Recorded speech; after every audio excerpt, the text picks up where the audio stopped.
Hey y'all, Cohen here. Um, I just wanted to make a video because I am technically 1 month post-op from my last phalloplasty surgery. I know that I haven't really done many update videos as far as what happened and stuff.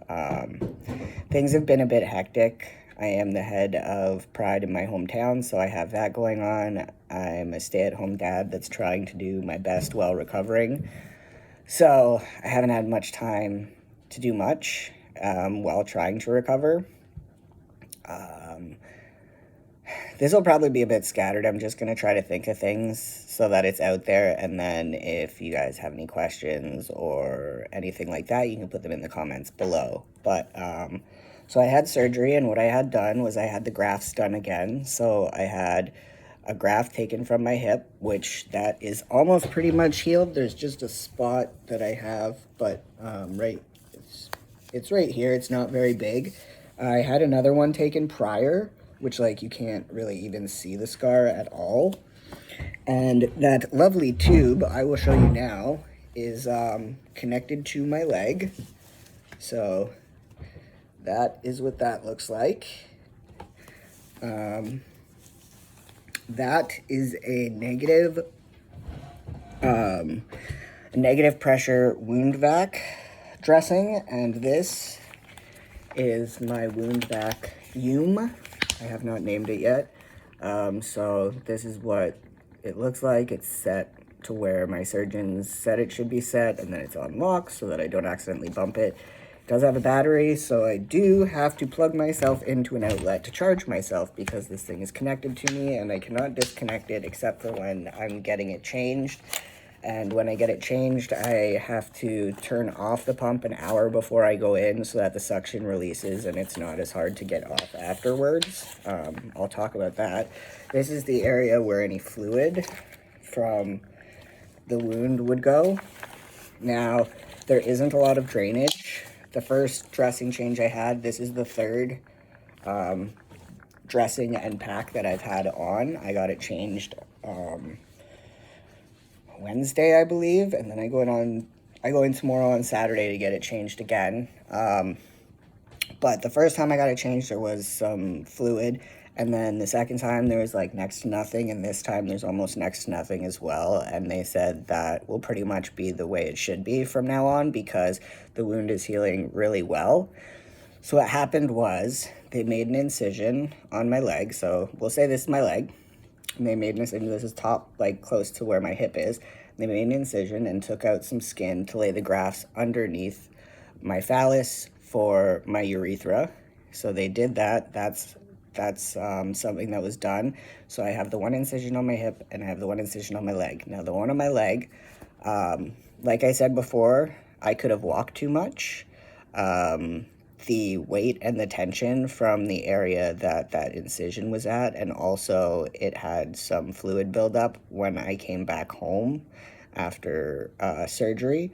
So with all of that, it ended up the incision actually just like came apart. It wasn't a new, like, it wasn't like anything like came open from another area. It was a matter of where the stitches had been and where the incision was coming together. That came apart from pressure and weight and tension and stuff like that.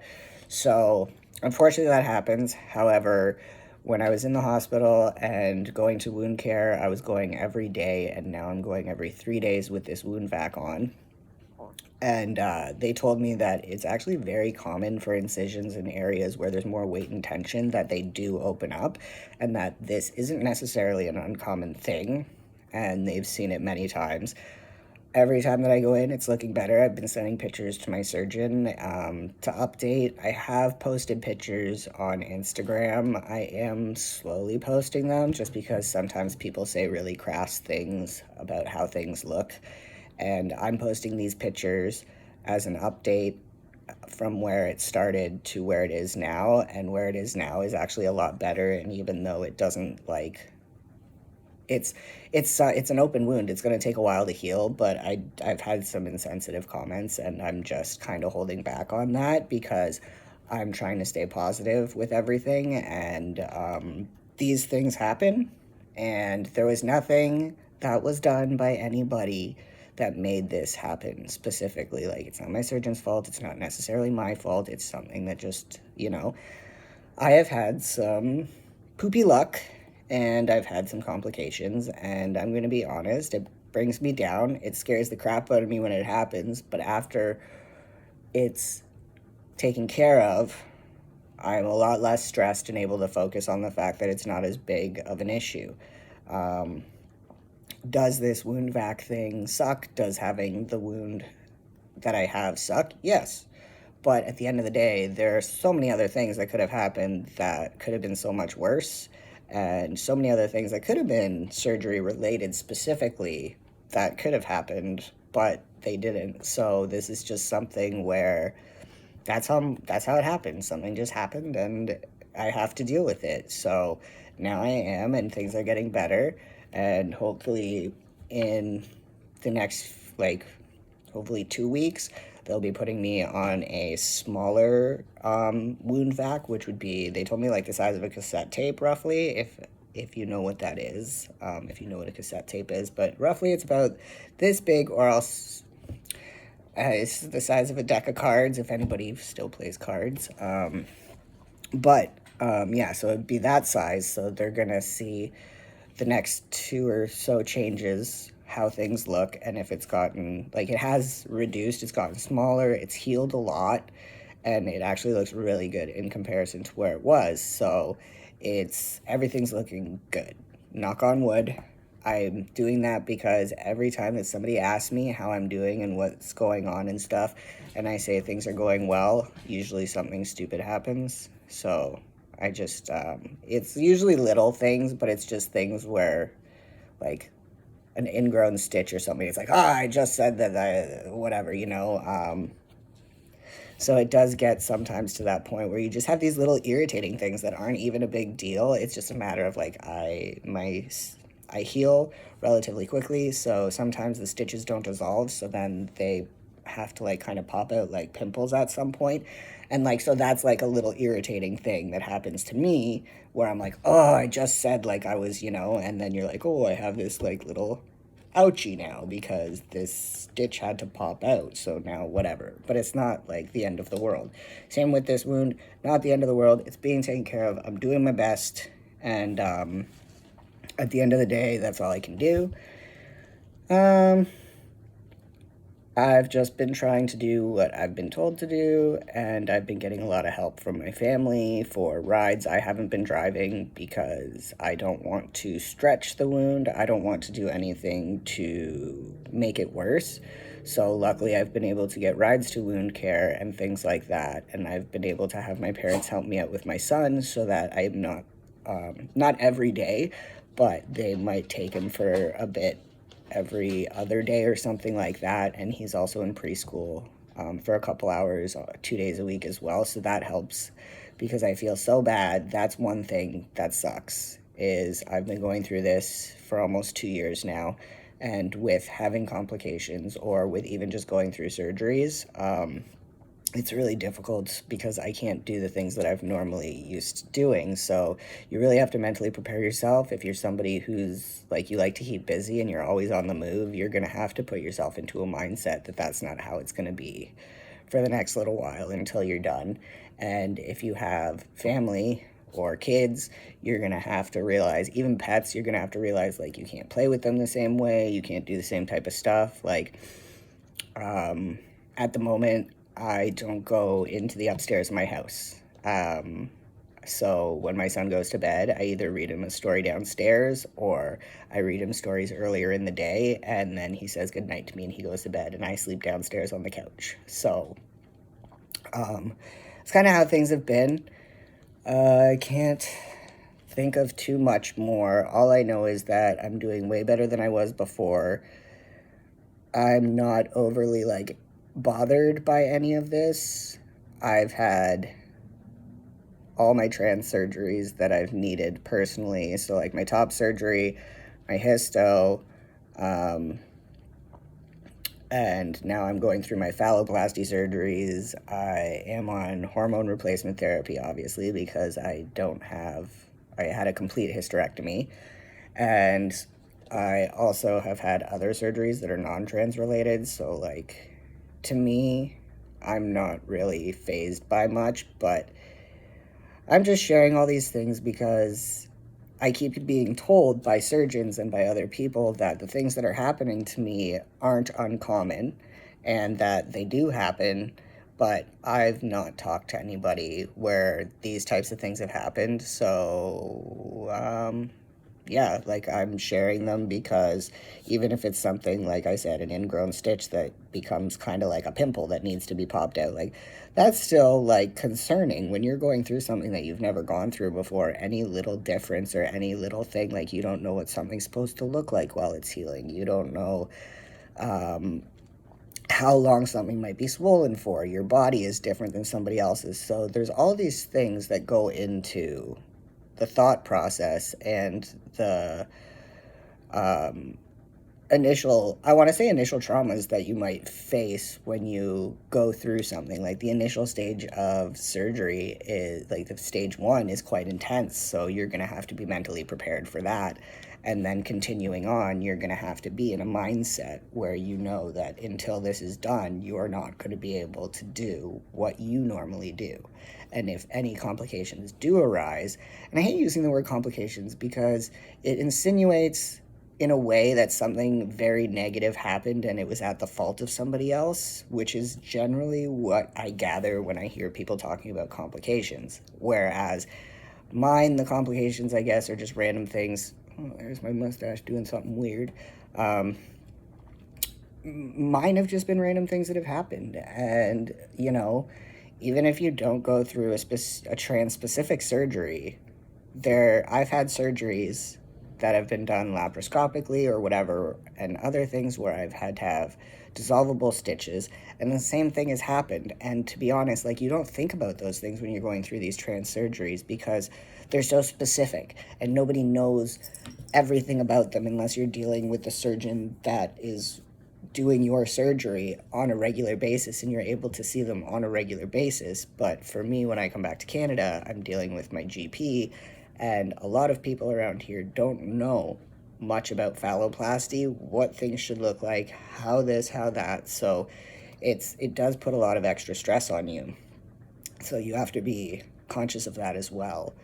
Because I know for me, now that I sit and think about it after things have happened, I'm like, yeah, I had dissolvable stitches that didn't finish dissolving and they created like a pimple because it just healed over the stitch too quick, and then that's what happened. Even right now on my leg, I have that wound vac that I showed you and the clear tape-like stuff that's on it. I have a few like little pimples underneath, and it's so irritating because like I can feel the pimples, like you know when they feel a little sore or whatever. I can feel that and I can see them, but they're stuck under this tape that has to be on my leg. It comes off tomorrow, so hopefully like you know, like it's always cleaned off. My wound is always cleaned and everything. It's just like from having tape on my leg for so long, since like for pretty much a month now, it's my skin's kind of like back off. So I'm getting a few pimples in one area, which is very annoying. But there are a lot of things during recovery that are things that could happen to anybody that has any type of surgery that has something similar, or even like things like dissolvable stitches or whatever it may be. Some people's skin and bodies don't react well to dissolvable, so they end up having to get actual like stitches that you'd have to get cut off later, or vice versa. So many different things. I know I'm focusing kind of on that, but I think it's a matter of I don't want people thinking that, like, yes, this was a huge experience for me and this is a huge downside, but I'm not sitting here regretting anything and I'm not sitting here thinking about this and that because what's the point? And I have no guarantee that if I would have chose something else, like I was offered when I was there, right before going into surgery, the area that I have underneath my phallus for my urethra, I had enough to be able to create 3/4 of my urethra, but that would mean that I would still have possibly like an inch or so at the end of my phallus where my urethra would be like here, and I would pee from underneath, and that was not my goal whatsoever. I'm not like he offered to do it just so I could be done and over with, because he knows that I've had as many surgeries he knows that I've had as many surgeries as I have had for my urethra. So it's one of those where he was trying to give me, like, I guess, like an alternate option or like an easier out, but that's not something that I was aiming for. I got phalloplasty specifically to have a penis and to be able to stand to pee. I'm not getting the ED device. That is a 50-50 chance of working, and that is not enough for me to go ahead and do it. So that was not part of my plan to begin with. But standing to pee was, and still is. So I said, no, we're going to go with the putting more graft down so that I can stand to pee full out from the tip of my penis. And I have had no words of discouragement saying that it wouldn't happen. It's just a matter of, I guess, he wanted to offer me the alternate instead of just because he did check out everything. So I do know that I do have enough graft for the majority of my phallus so that I can have my urethra done. It was just more towards the tip that it was kind of, it shrunk more. The graft tissue that was put in. So that's what happened. It's a matter of my body just healed it too quick, too fast. It shrunk, and you know what? This time they did bigger grafts, and then I also will have to massage the scars and the graft area so that it won't have as much. It won't be as prone to wanting to shrink more. So to be honest, I don't have any worries. Like, obviously you have basic worries about surgery and stuff. Like, I hope this is the last time. Like, I will be honest, I've been having some nightmares where in my nightmares, I go back and they tell me that I still need more graft area for my urethra and I'm in bits. But like, I don't want to feed into that, because that's just a negative part of my brain that's trying to take something away from me. This journey has been difficult, and at the end of it, I'm going to be so happy when I'm done, because even like once I'm healed and I don't have any like scabs or anything like that, everything's good, I'm happy. Even though I wasn't able to stand to pee, I was still happy, and I still will be happy as long as things keep going the way they are. So like, yeah, like I'm not unhappy with anything. Some people think that like I should just stop or like leave it, but it's a matter of like, I've had grafts laid. Like, I would have to go back to get everything put back together anyways, and now that there's grafts there for my urethra, there's the area for me to stand to pee. So there's no, if I were to stop now, I would have a penis that doesn't, like, it would be flat. It would not look appropriately close to what it looked like before I had this done. So like before I got grafts put in and stuff, it would have looked like, it's different now because it has to be fixed, and it's going to be fixed. So it's one of those things where I'm just trying to take my time and recover, and I take things as they come. Like, maybe I'm the only person sharing things, but I sure as heck know I am not the only one who has had these issues.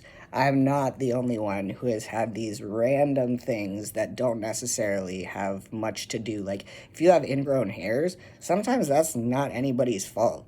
Like, majority of the time, that's not anybody's fault.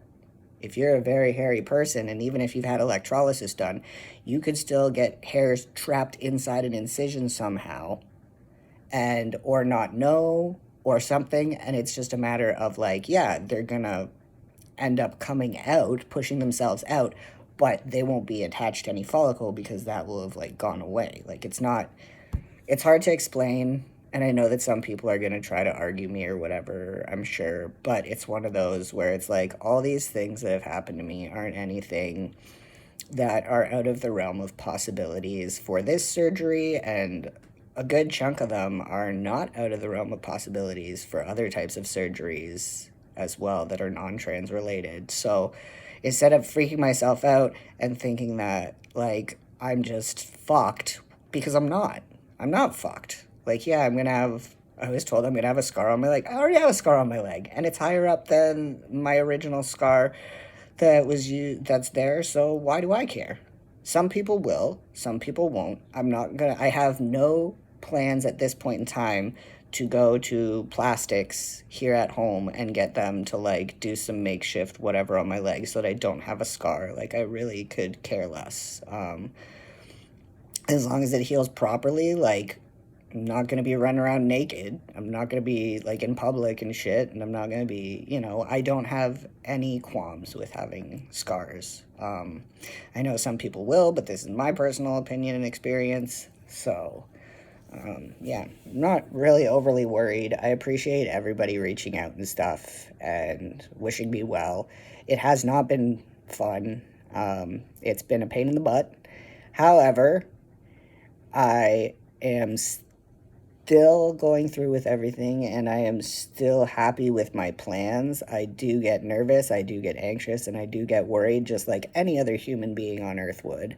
However, I am doing my best to focus on things and making myself see things in a realistic light, and understanding that some of the things that I'm going through aren't even necessarily anything to do with trans stuff whatsoever. It just so happens, like, yeah, I had a trans related surgery, but an incision opening up isn't like, because, like, you guys know what I mean. Like, yeah, the incision wouldn't have opened up if I didn't have an incision there. But it's a matter of, it's not uncommon. Everything that I pretty much have experienced is not uncommon. It's just nobody talks about it. Even if I talk about like having like those pimple type things where like hairs will like ingrown hairs will come out, or hairs that were trapped somehow, like it can happen. It's not. It's very difficult because a lot of people immediately want to blame the surgeon or say you should have done this or you should have done that, but I'm in extremely good hands, and I've been doing everything that I've been told to do. And, you know, it is what it is. You got to roll with the punches. And at times I get pissed off and I get upset. But for the majority of it, I am just looking towards my end goal. And my end goal is to have my penis finished and to be able to stand to pee. And that is all I want. So at the end of the day, I know I'm going to get there. It just so happens that out of a lot of the people that I know who went through surgery before me or slightly after me or whatever it may be, some of them have a little bit easier time, but I've also talked to people that haven't had that easy of a time. There are tons of things that could go on and tons of things that could happen, and it's not anybody's fault. So there are things that could be at fault, but majority of the people that I do talk to who do have complications, not their fault, not the surgeon's fault, and they don't all feel open enough to share it, but I'm going to. And yeah, I guess if you have any questions, just leave them below. This was kind of a longer video. My videos are always long. I don't know why I say that to you guys. You know that they're long. I just want to make sure I'm trying to get everything in there that I should. But I will let you go, and I hope that everybody has a great weekend. And if I think of anything else, I will make another video. Otherwise, this is my 1 month post-op video. I will talk to y'all later. Peace.